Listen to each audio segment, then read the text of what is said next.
Feliz sábado a todos. Sábado a todos com a graça e a paz do nosso Salvador Jesus. Muito bom estar aqui, especialmente hoje. São tão raras as vezes que eu venho aqui para pregar, que para mim é motivo de especial gratidão a Deus. Agradeço a gentileza do que li e me convidaram. Também agradeço muito a Deus a oportunidade de estar com os irmãos para estudar a palavra de Deus.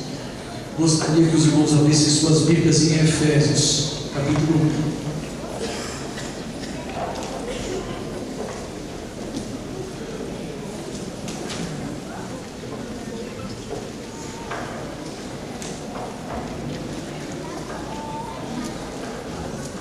Irmãos, eu tenho tentado marcar a vida do meu caçulinha participando das atividades conosco na igreja, onde eu vou pregar. Durante alguns meses ele ficou meio retraído. Nos primeiros meses, nos primeiros momentos da vida dele, ele participava frequentemente do culto, depois ele ficou retraído. Agora ele está se animando novamente a participar do culto. E eu tenho tentado fazer ele participar dos meus compromissos. Quero envolvê-lo para que eu não perca ele na adolescência, na juventude, que desde cedo ele esteja envolvido na obra do Senhor, do jeitinho dele. Tem um verso pequenininho da Bíblia que eu estou tentando fazer com que ele memorize. Então ele vai repetir comigo. Tudo bem, Miguel? Você vai falar assim: ouve, ó Israel. Ouve, ó Israel. O Senhor nosso Deus. Senhor nosso Deus. É o único Senhor. É o único Senhor. Filho, já aprendeu com o papai. Vai lá com a mãe. Vai lá, irmãos, abram suas Bíblias em Efésios capítulo 1. Talvez alguém já tenha ouvido eu falar sobre abordar esse assunto em Efésios. Mas como eu quase nunca prego aqui, então creio que vai ser repetido. Há 501 anos atrás, um monge agostiniano chamado Martinho Lutero, ele afixava nos portais da Catedral de Wittenberg uma declaração com 96 tópicos de protesto. Eram contra abusos como venda de indulgências e construção de tradições sem fundamento nas escrituras sagradas. Em 1517, a igreja romana sofreu uma ferida de morte nas suas tradições, é claro. E ele era um católico, apostólico, romano, talvez um dos maiores católicos de todos os tempos, um homem de Deus. E àquela altura, ele, por assim dizer, ele dava um start em um racha na igreja em que a palavra de Deus ela era vista a partir de então como única fonte de regra para os cristãos, de prática, fonte de doutrina. E os reformadores ficaram conhecidos por suas 5 solas. Uma breve pincelada rapidamente falar sobre as solas. Quando a gente fala solas aqui, a palavra é latina, não é a sola do sapato, é o somente. 5 somente, vou falar assim, tá? As 5 solas dos reformadores eram estas: sola escritura, como quer dizer, só a Bíblia, não a tradição. Isso era muito importante, uma vez que a igreja já vinha há mais de 1000 anos. A igreja cristã estava alimentando algumas crenças, algumas práticas que não tinham fundamento nas escrituras. As escrituras, elas eram lidas apenas em latim, e a população em geral não tinha acesso direto às escrituras, dependiam da interpretação dos padres. Se estes interpretavam errado, a igreja consequentemente aprendia errado. Mas no século XV foi inventada a imprensa, e a Bíblia aos poucos começou a ser acessível à população. Não de imediato com o povo comum, os mais ricos, é claro, comerciantes, mercadores de todo tipo, autoridades municipais, e depois com o povo. E assim que o povo teve acesso às escrituras sagradas, o povo percebeu que o ensino, em grande parte, divulgado pela igreja de então, não correspondia com as escrituras. Então o grito da reforma, só a escritura, era uma busca por segurança espiritual. A segunda sola, terceira e quarta, são as que nós vamos estudar esta manhã. Basicamente, Efésios 1 não é um texto clássico. O texto clássico para estudar as três solas: sola gratia, solos Christus, sola fide. Estão em Romanos capítulo 3, versos 24 a 26. Mas nós não vamos estudar pormenorizadamente esse texto, que é chamado de acrópole da fé, da justificação pela fé. E a quinta sola é soli Deo glória, ou seja, somente a Deus a glória, nunca ao instrumento humano, quem canta, quem prega, nunca ao instrumento, nunca o vaso usado por Deus, mas o próprio Deus, só a Ele a glória. Amém? Amém. Então, Paulo escreveu aos Efésios, e aqui nós temos mais ou menos uma abordagem aqui sucinta da mensagem pregada por Paulo e posteriormente por Lutero. Vamos começar no verso 1, que diz o seguinte: Paulo, apóstolo de Cristo Jesus, pela vontade de Deus, aos santos que estão em Éfeso e fiéis em Cristo Jesus.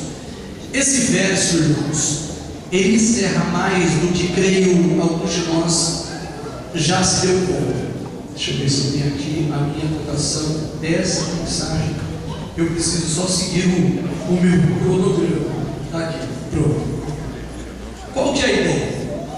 A ideia é o seguinte: Paulo, que antes era Saulo, ele era perseguidor, e agora ele já se declara no início das suas cartas como alguém que foi enviado por vontade de Deus, não por vontade de homem. Se você parar para pensar na sua vida, você se lembra de quando Deus te chamou? Ou você acha que você veio para cá por vontade de homem? Hoje mesmo você está aqui. Se você puxasse, fizesse um exame de coração aí, tentasse se lembrar de como foi essa sua manhã, ou essa semana, ou um compromisso, foi um compromisso de homem ou um compromisso de Deus? Foi Deus que te chamou? Paulo tinha certeza que Deus tinha chamado ele. Ele era íntegro na perseguição da igreja, e ele foi igualmente íntegro, mas ainda não, né? Mas ele se tornou igualmente íntegro no serviço a Jesus para a promoção da fé da igreja. E Paulo, ele fala de uma realidade aqui curiosa. Poucos vão entender isso de imediato. Qual é a realidade curiosa? Só os cristãos verdadeiros podem estar mais de um lugar ao mesmo tempo. Alguém vai pensar assim: esse baixinho com Bonifácio é folgado. Presta atenção, irmãos. É assim, entende? Os cristãos podem estar em dois lugares ao mesmo tempo. Em que sentido? Nós estamos aqui no Bonifácio, não há dúvida, né? Todos nós estamos aqui. Só que nós estamos também em outro lugar, virtualmente, pela eternidade da fé. Esse lugar onde nós estamos é em Cristo Jesus, nos céus. Então os cristãos, ao contrário das pessoas, das outras pessoas, nós podemos estar ao mesmo tempo aqui e lá diante do trono do Pai, no nosso representante, Jesus Cristo. Essa realidade, ela precisa ser relembrada sempre, para que nós possamos sobreviver às dificuldades que passamos no dia a dia. Eu vou citar um caso muito rápido.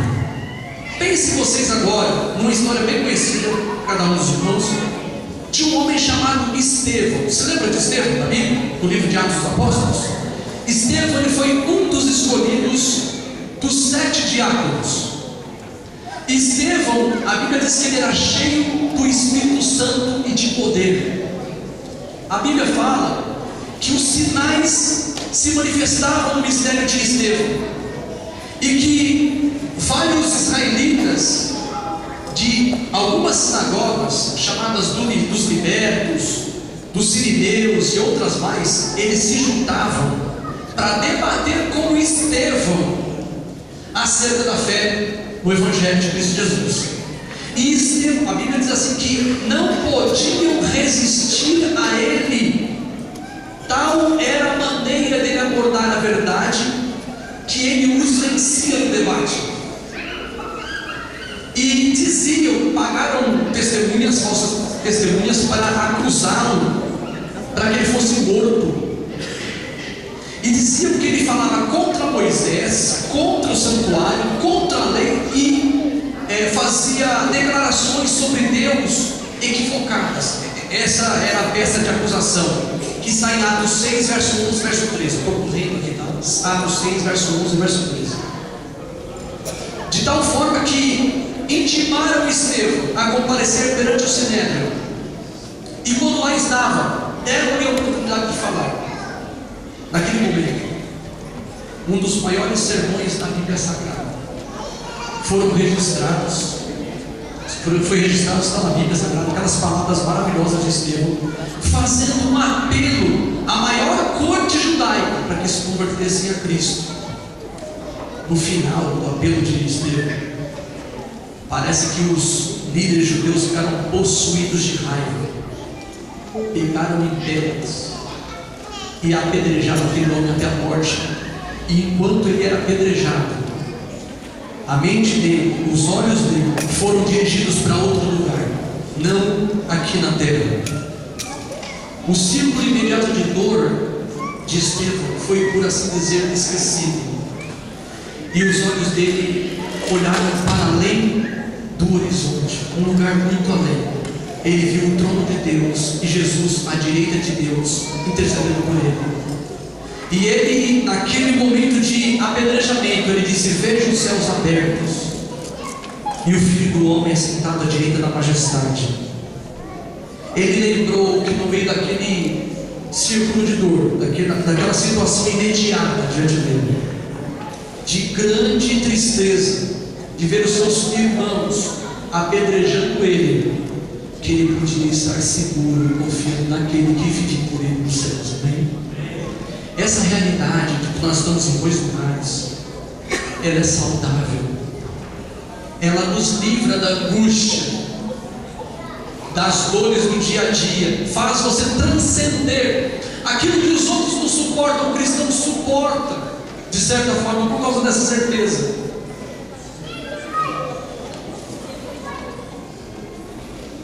Eu sei que aqui essa igreja sentiu o duro golpe da perda da Letícia.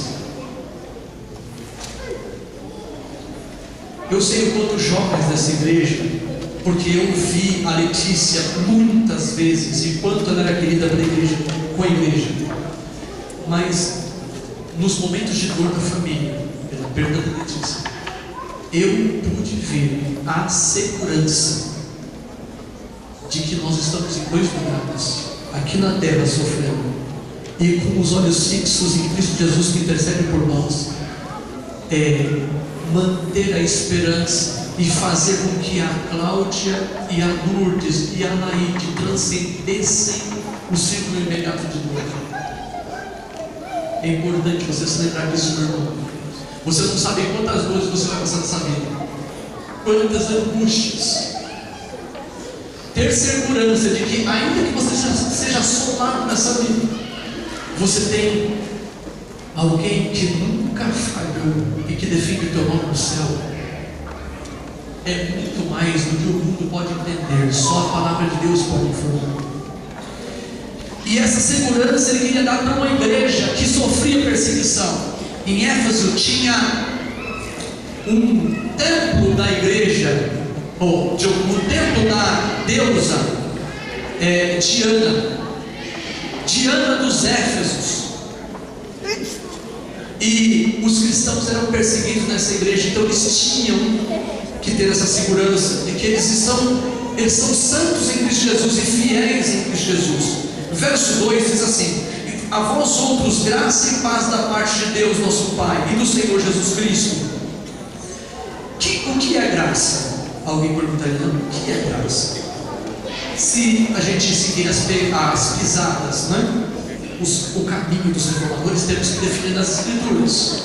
Em Atos capítulo 4, podemos ver o que é graça de maneira bem prática, nos versos 32 a 35.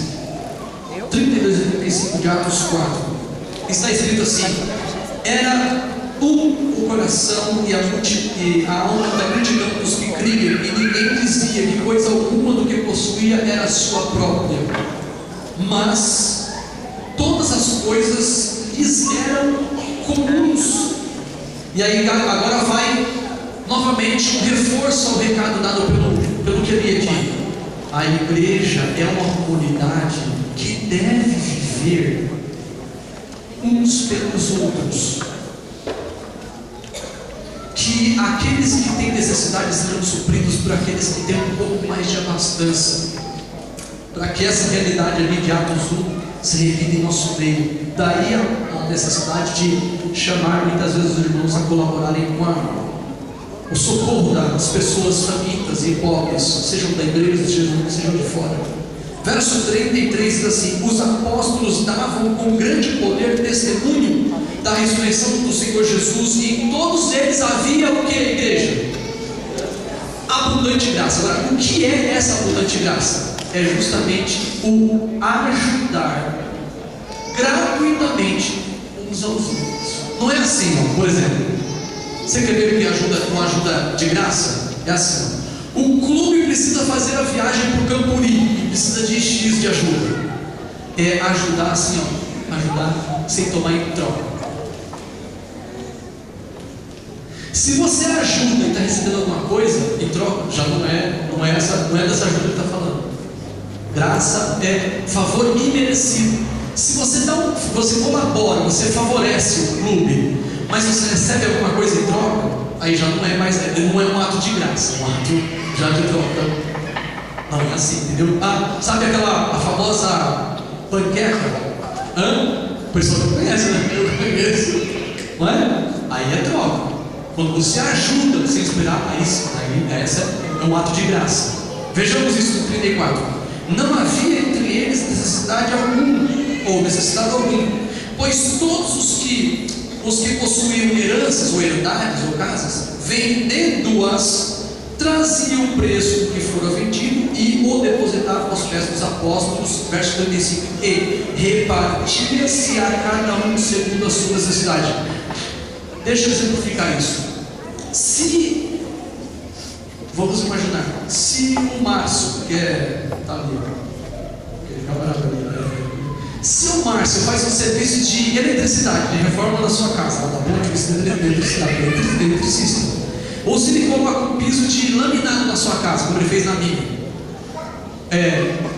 e eu pago ele, é devido, é acerto, é devido, isso é dívida.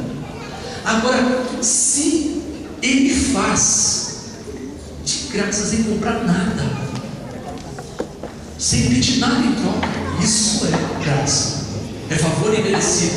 Agora, para confirmar essa linha de entendimento de Atos, tem também um texto em João capítulo 15, verso 25, e eu já vou para o livro da igreja, a fim de que os irmãos percebam que o que eu estou falando, a igreja pensa dessa forma, a igreja adventista. Mas vamos para João capítulo 15, verso 25.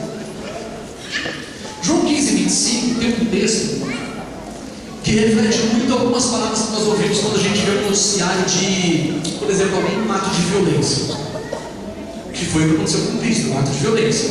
Capítulo 15, 25 diz assim: mas é para que se cumpra a palavra que está escrita na sua lei, odiaram-me, como está escrito na sua Bíblia, odiaram-me sem motivo. Tem versão que diz assim: odiaram-me de graça.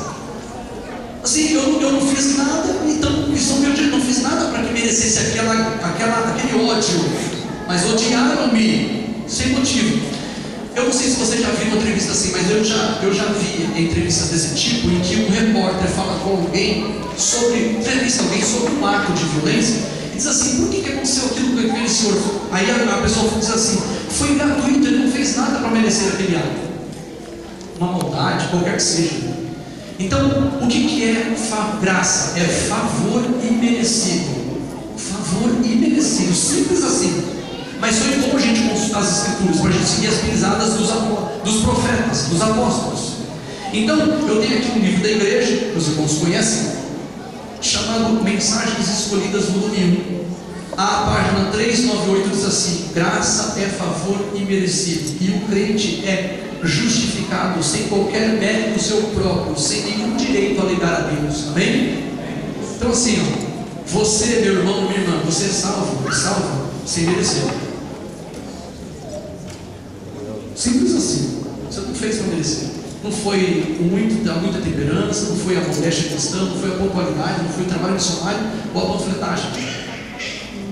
Você foi aceito simplesmente por misericórdia. Favor imerecido, não merecia. É nesse sentido que a gente tem que perceber que o Pai tem graça para conosco. Então, em João capítulo 3, verso 16, um verso muito conhecido, diz assim: porque Deus amou o mundo de tal maneira que deu o seu Filho unigênito, para que todo aquele que nele crê não pereça, mas tenha a vida eterna. Quem amou? Deus. Amou quem? O mundo. Mas o mundo era amigo de Deus? Não, o mundo era inimigo. No verso para memorizar da lição dessa semana da Escola Sabatina, que é Romanos 5, verso 10, diz assim: porque quando nós éramos inimigos, fomos reconciliados com Deus pela morte do seu Filho, muito mais, estando já reconciliados, seremos salvos pela sua vida. Em outras palavras, você foi reconciliado com Deus quando você era inimigo, e você foi reconciliado não por você mesmo, não porque você voltou, mas na pessoa de Jesus. Porque quando Jesus foi morto, você nem tinha nascido, nem eu tinha nascido. E naquela hora que ele estava sendo morto, ele estava reconciliando a humanidade com Deus. Naquela hora, você era reconciliado com Deus. Amém? Graça é isso. Ele deu Jesus para ser nosso substituto. E a graça de Jesus é isso. Está escrito em 2 Coríntios capítulo 8. Vamos lá para 2 Coríntios capítulo 8. Graça.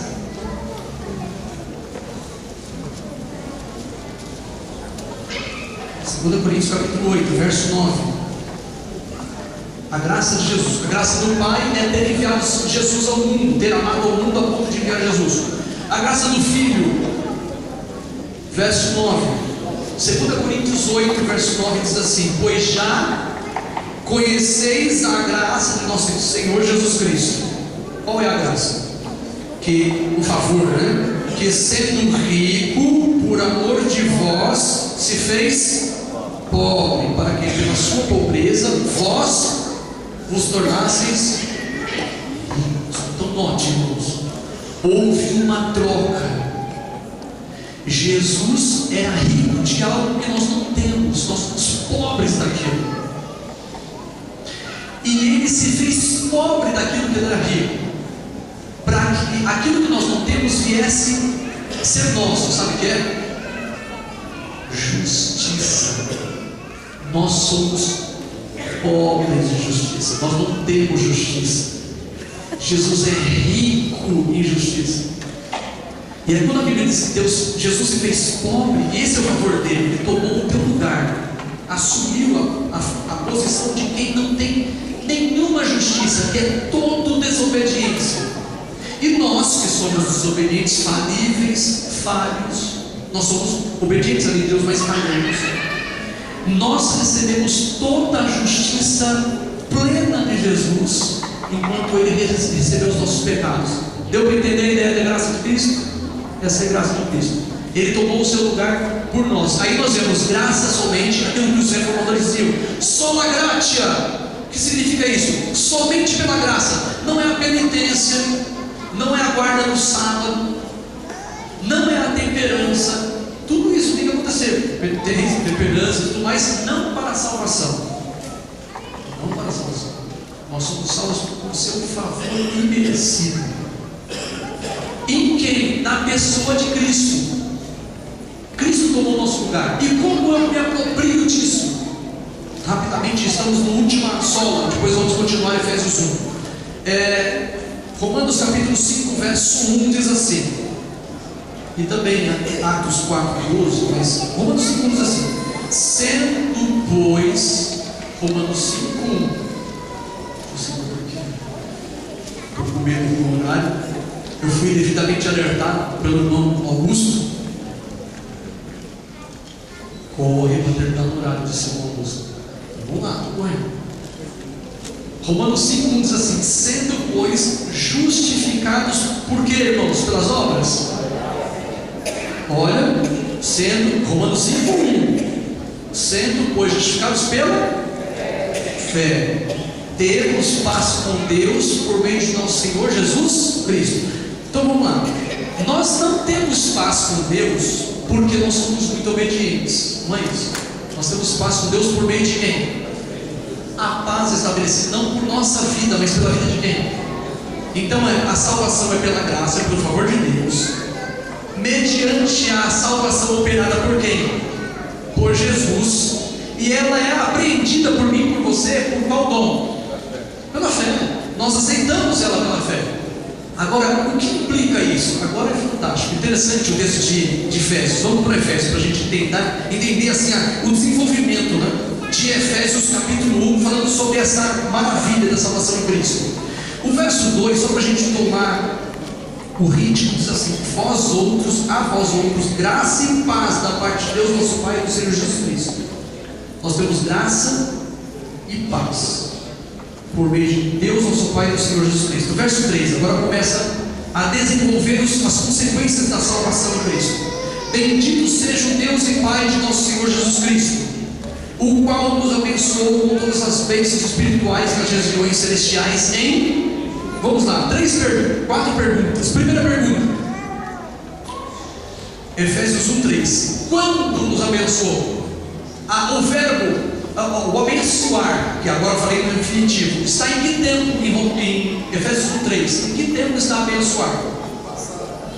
Nos abençoa ou nos abençoou? Nos abençoará futuro. Está assim, nos abençoou. Pergunta, quantas bênçãos? Todas. Então, outra pergunta, toca assim: quando nos abençoou? O que? Com o que fomos abençoados? Com o que? Todas as bênçãos. Outra pergunta, onde? Onde? O verso diz onde? Nos lugares, Wilson, é isso aí. Nos lugares celestiais. Agora você mais específico: em que lugar dos lugares celestiais? Em Cristo. Viu o finalzinho do verso? Em Cristo. Em outras palavras, todas as bênçãos espirituais que Deus tem para te dar estão onde? Em Cristo. E quantas nós temos aqui em nós? Poucas. Poucas comparadas com o que temos lá, mas são muitas, porque muito mais do que merecemos. Isso quer dizer que nesta vida, a nossa existência cristã, ela é marcada por muitas bênçãos divinas, mas não todas. Todas as bênçãos espirituais que Deus tem para nos dar estão onde? Lá, não aqui. Aí isso me faz lembrar um texto de Mateus capítulo 6 que diz assim: não ajunteis tesouro onde? Na terra, onde a traça e a ferrugem corroem, e onde o ladrão rouba. Acumuleis tesouros onde? Nos céus, onde nem a traça, nem a ferrugem corroem, nem o ladrão pode roubar. Ou seja, onde está a tua salvação? Aqui ou lá? Entende? Não é a tua vida, é a de Cristo. Agora vamos seguir, verso 4. Quais são as bênçãos? Ele começa a nominar a partir do verso 4. E a gente continua observando a conjugação verbal e a natureza das bênçãos. Pois, diz o verso 4, nos elegeu, nos escolheu em quem? Nele, antes da fundação do mundo, para sermos o quê? Santos e irrepreensíveis diante dele. Agora vamos lá. Primeira coisa, a eleição é atual ou é passada? Passado, nos elegeu. Agora nós somos eleitos porque nós somos muito bons ou nós somos eleitos em alguém? É muito diferente da predestinação pregada por Calvino. Com todo respeito a Calvino, a memória de Calvino, mas é muito diferente porque Deus, no passado remoto da eternidade, Ele determinou que todos os que estivessem em Cristo seriam salvos, nenhum fora dele. Em outras palavras, não foi assim: Deus olhou para o mundo, vamos imaginar assim, Deus não em presença dele. Deus olhou para o futuro e viu todos nós nascendo, a vida de todos os seres humanos. E Ele falou: esse eu quero, aquele não. Esse eu quero, aquele não. Foi assim? Não. Ele falou assim: ó, todos os que estiverem nele serão salvos. Ou seja, Ele predestinou todos em Cristo. E quem não estiver nele? Não tem como ser salvo. A pessoa para ser salvo tem que estar em Cristo. Ou seja, você tem que manifestar a sua fé. Se você não crer nele, vai adiantar o quê? Irmãozinho, vai adiantar o quê? Não adianta nada. Tem que ter fé em Cristo.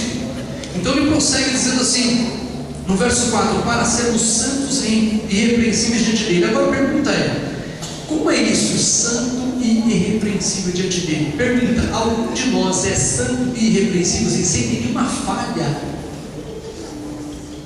Isso aí entra um outro elemento de Lutero que eu gostaria de lembrar para os irmãos. Qual que é? Lutero entendeu e ele sumarizou numa frase em latim essa verdade. Lembra que eu falei que nós estamos em dois lugares? Aqui na terra, Bonifácio, nós estamos aqui no céu, louvando o Senhor, estudando a sua palavra, e estamos ao mesmo tempo no céu. Pois é, existem duas realidades no crente. Realidades: o crente, ele é em si mesmo ainda pecador, falível, mas em Cristo ele é irrepreensível, santo, imaculado. Tem isso na Bíblia? Tem. E também tem do Espírito de profecia. Na Bíblia está aqui, ó, Colossenses capítulo 2, verso 10. E ainda Filipenses 3. Vamos para Colossenses 2:10. A Bíblia diz, antes de vocês lerem Colossenses 2:10, está escrito assim, em Eclesiastes 7, verso 20: não há homem justo sobre a terra que faça o bem e nunca peque. Quantos são pecadores? Quantos? A Bíblia diz, Romanos 3:23. Todos. E ao passo que somos isso de um ponto de vista, do outro ponto de vista desse de Colossenses, nós somos perfeitos. Olha o que está escrito aqui, 2:10. E recebestes a perfeição em Cristo. Ele é o cabeça de todo o principado e potestade. Amém? Então a perfeição nossa está onde? Em Cristo, não em nós. Nós somos perfeitos nele, mas em nós ainda somos falíveis. Então Lutero sumarizou essa realidade com uma frase que diz assim: sigo justus et pecador. Ou seja, ao mesmo tempo justo e pecador. Como isso? Eu sou pecador em mim, mas nele eu sou justo e irrepreensível. Tem isso no Espírito de profecia? Tem aqui, página dos 392 do mesmo livro. Eu nem trouxe outro para não ficar dando trabalho, né? 392 do livro Mensagens Escolhidas, volume 1. Ouvi. Olha o que eu estou carregando aqui. A foto da joia. Vamos lá. Diz assim, ó: a grande obra operada pelo pecador, impuro e maculado pelo mal, é a obra da justificação. O que é isso então? Ele explica. Por ele, que fala a verdade, é o pecador declarado justo. Note, não é feito, ele não é construído, não é transformado, ele é declarado justo. E continua: o Senhor imputa ao crente a justiça de Cristo, e perante o universo pronuncia justo. Transfere os seus pecados para Jesus, o representante, substituto e penhor do pecador. Sobre Cristo coloca ele a iniquidade de toda a alma que crê. Amém? Então os teus pecados, os meus pecados são transferidos simbolicamente para Cristo, e ele se torna o grande portador de pecados, e a justiça de Cristo, ela é também simbolicamente transferida para você, como se você tivesse toda a perfeição, toda a justiça que Cristo tem. Amém? É isso. Troca, substituição, permuta. Voltando para Efésios, capítulo 1, verso 5 e 6, diz assim: outra bênção, e nos predestinou para sermos filhos de adoção por Jesus Cristo, para si mesmos, segundo o beneplácito de sua vontade. Portanto, ele nos escolheu para sermos santos e irrepreensíveis diante dele, não aqui, lá na terra, não aqui na terra, mas lá no céu, onde nós somos pronunciados justos. Verso 5: ele nos predestinou para sermos filhos por adoção. Então nós somos escolhidos, nós somos filhos, nós somos santos e irrepreensíveis diante dele, lá onde ele nos declara justos, no tribunal celestial. Verso 6: para louvor e glória do seu favor, a qual nos deu gratuitamente no amado. Irmãos, o favor de Deus tem um lugar, uma pessoa, Jesus Cristo. O favor de Deus, dele se manifesta a todo aquele que crê, e mesmo quem não crê já vive sob o favor de certa forma. Agora, um detalhe: o cristão não é chamado para viver uma vida qualquer, ele é chamado para viver uma vida de obediência, de consagração. Mas não é esta vida de consagração e de obediência que o qualifica para ser salvo. Ele já está qualificado por Cristo. Isso, Lutero também, eu estou lembrando de algumas verdades bíblicas enunciadas por Lutero. Tem uma que diz assim: quando eu cito ela diante de um perfeccionista, eles ficam em choque comigo. Eles dizem assim: mas como isso, irmão? Como pode? Então, vai aqui o texto. Pronto, lembrei. O texto diz assim. Tem gente que fala assim: mas irmão, Deus, não é da vontade de Deus que o crente obedeça? Sim, é. E Deus dá poder para obedecer, amém? Dá. Só que tem um detalhe. Aí fala assim: mas não é da vontade. A pergunta é da vontade de Deus que o crente nunca, assim, é plano, projeto, que nesta vida o crente nunca peque? Aí é outra coisa. Por quê? Lutero diz assim: ó, o pecado, olha que interessante, o pecado é deixado no homem espiritual para o exercício da graça, para a humilhação do orgulho e para o domínio da presunção. Portanto, não existe crente que nunca pode ser alguma pé. Todo cristão, por mais consagrado, ele falha, ele erra. Não porque quer, não está planejando isso, não é um pecadeiro, como diz o pastor, o professor Leandro Quadro. Ele é um pecador, não é pecadeiro, não vive no pecado cristão.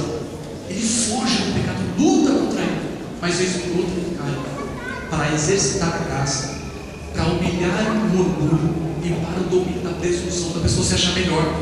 É ou não é? Nós não estudamos na lição da escola sabatina. Ninguém é melhor que ninguém? É ou não é? Lição da escola sabatina? Ninguém é melhor que ninguém. Ninguém tem nada para se gloriar sobre o outro. Então o Evangelho, ele coloca todos numa mesma posição. Ninguém vai com vantagem sobre o outro. Efésios capítulo 1, vou até o verso 10, porque está chegando ao verso 10, verso 7 diz assim: nele temos a redenção. Então Deus nos elegeu para sermos santos e irrepreensíveis, verso 4. Verso 5, nos predestinou para sermos filhos por adoção, para louvor e glória da sua graça, verso 6. Verso 7, nele temos a redenção pelo seu sangue, a remissão dos pecados, segundo as riquezas da sua graça, amém? Então, irmãos, nós temos um relatório de vida pecadora. Nós temos o perdão dos nossos pecados por Cristo Jesus, pelo seu sangue. Louvado seja Cristo, nosso Salvador. Verso 8: que ele derramou profundamente graça, verso 7, né? Que ele derramou profundamente sobre nós em toda sabedoria e entendimento, diz o verso 8. Então, o que acontece? A salvação em Cristo dá luz, traz luz ao nosso entendimento, de entendermos porque, apesar de não merecermos, somos salvos, porque alguém tomou o nosso lugar, e essa salvação grandiosa oferecida gratuitamente a cada um de nós. Agora o verso 9 e 10 diz assim: e desvendou-nos o mistério de sua vontade, segundo o beneplácito que propusera em Cristo. Verso 10: de fazer convergir em Cristo todas as coisas na dispensação da plenitude dos tempos, tanto as que estão nos céus como as que estão na terra. Amém? Irmãos, deixa eu concluir aqui com esse pensamento. Note, eu não sei quantos se lembram dessa cena, quando o tanque de, olha, agora a gente fala só de máquina de lavar, mas quando o tanque de roupa está sujo, o pessoal vai sempre lembrar disso aí. Quando o tanque de roupa, ele é usado para lavar a roupa, e depois você tira a tampa que segura, retém a água do tanque. A água do tanque, ela para descer, ela começa a fazer o quê? Entrar em um tipo de espiral frenético e se mover toda rapidamente para um lugar, para aquele lugar. Semelhantemente, Deus planejou, escuta isso, que todas as coisas do céu e da terra se movam como que em espiral, todas centralizadas em Cristo. Amém? Tudo. Eu queria dar um exemplo para vocês no debate da Trindade, só um exemplo. E note, parece que não, mas isso tem muita significação. Apocalipse 7,17, a gente termina aqui. Apocalipse 7,17. Eu tenho aqui à frente, os irmãos veem um conjunto de 7 cadeiras aqui à frente. Alguém tem dúvida que esta em que me sento é a central? Essa central. Tem 3 à minha direita e 3 à minha esquerda. Agora presta atenção. Tem muita gente que pensa assim, ó: esse negócio de Trindade está errado. Espírito de Deus é o próprio Deus, eu uso assim, né? A Bíblia fala de trono do Pai, trono do Filho, é o trono do Espírito Santo. O pessoal fala, né? Duvido, Apocalipse nunca fala de nenhum lugar que fala do trono do Espírito Santo. Presta atenção em Apocalipse 7,17, para ver como nós dependemos das Escrituras para a verdade. 7,17 diz assim: pois o Cordeiro está onde? No meio do quê? Do trono. Essa palavra aí, irmãos, antes da gente continuar, olha aqui, ó. Essa palavra no meio é a palavra grega meson. A mesma palavra que é usada para designar uma parte da antiguidade conhecida como Mesopotâmia. Conhece isso aí? Já lembra disso? Mesopotâmia? Mesopotâmia é a região que fica lá no Iraque, e ela é chamada Mesopotâmia porque a palavra meson é entre dois. Potamos é rio, lembra aquele animal hipopótamo? Eu gosto do rio, potamos, rio. Hipopótamo, lembra disso? Então, ó, Mesopotâmia é terra entre dois rios. Assim como tem no inglês a palavra Amon e a palavra Between. Amon parece assim, eu com muitos, né? Meu sim, muitos. E Between no inglês é entre dois.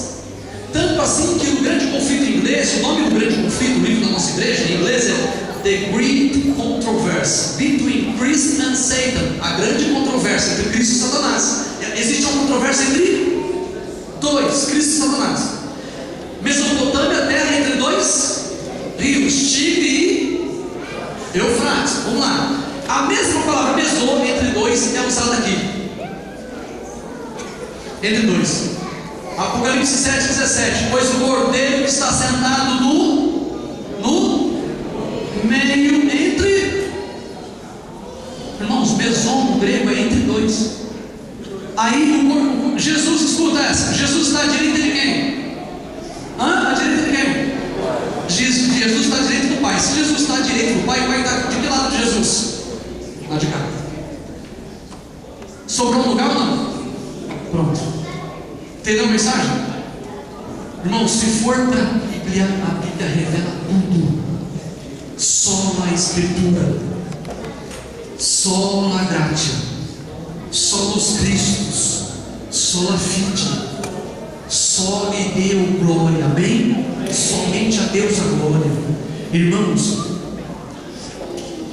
relembrando, se você passar por problemas, por dores, por aflições, por perdas, se você for assolado por alguma prova, nunca se esqueça que fora daqui da terra, fora desse lugar, você também está representado em Cristo Jesus nos céus, amém?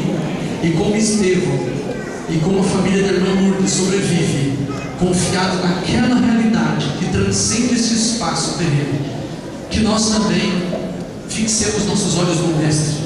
Agora nós temos uma mensagem musical.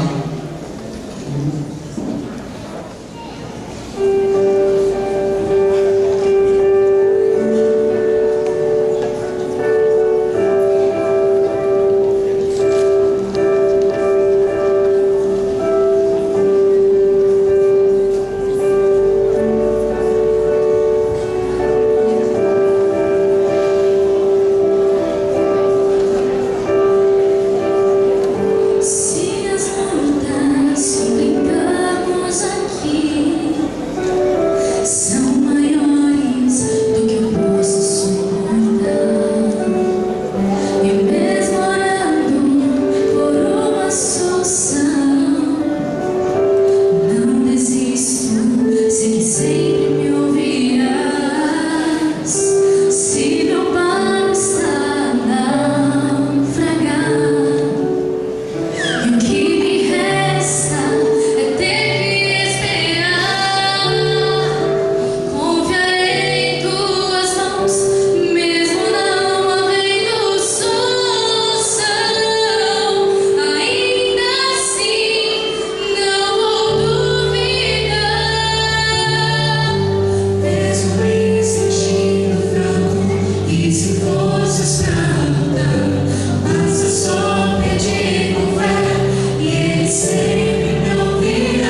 Te louvamos, ó Pai, porque o Senhor nos deu segurança em Cristo Jesus para superarmos, transcendermos o círculo de dores em meio do qual por vezes estamos.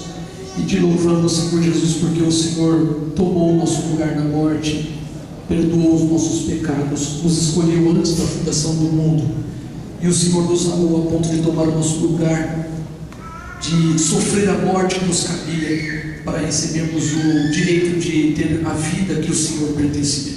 Por favor, Senhor, fica conosco durante o restante das horas desse sábado. Ao sairmos desse lugar, que os teus anjos magníficos em poder nos guardem de todo o mal, e que nossas palavras, nossos pensamentos sejam dirigidos à verdade, a Jesus, a cada dia de nossa vida. Que nós possamos confiar, como foi cantado agora, que nós possamos ter a certeza, a segurança de que, além desse lugar de trevas, onde nós brilhamos pela presença do Teu Santo e Bom Espírito sobre nós, nós também estamos seguros, garantidos em Jesus, nosso advogado. Fica conosco, Pai. Nos faça mais que ouvintes, mas também praticantes da Tua palavra. Que o Senhor nos dê segurança. Que o Senhor prepare-nos para viver contigo na eternidade. Te oramos em nome de Jesus, nosso Salvador. Amém.